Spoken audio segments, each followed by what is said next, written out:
इतिकाफ़ करने की तौफ़ीक़ अता फ़रमाए।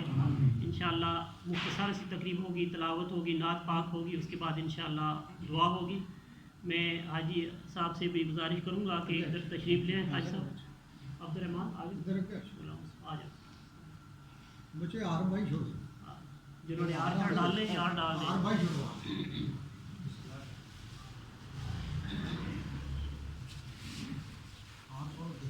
आर भाऊ ओके आए और करीम आका की बारगाह में हदिया क़ीदत के फूल निशावत फरमाए। हाफ़िज़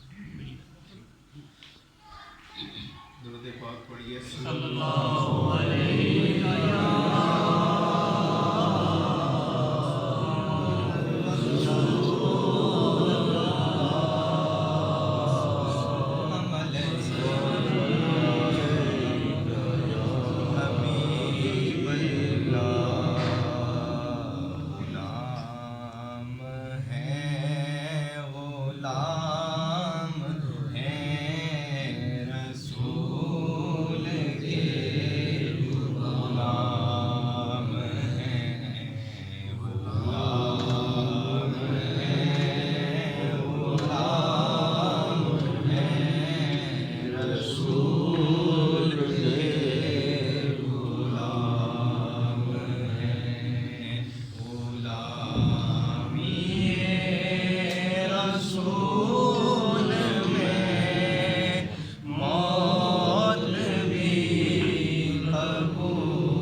पढ़े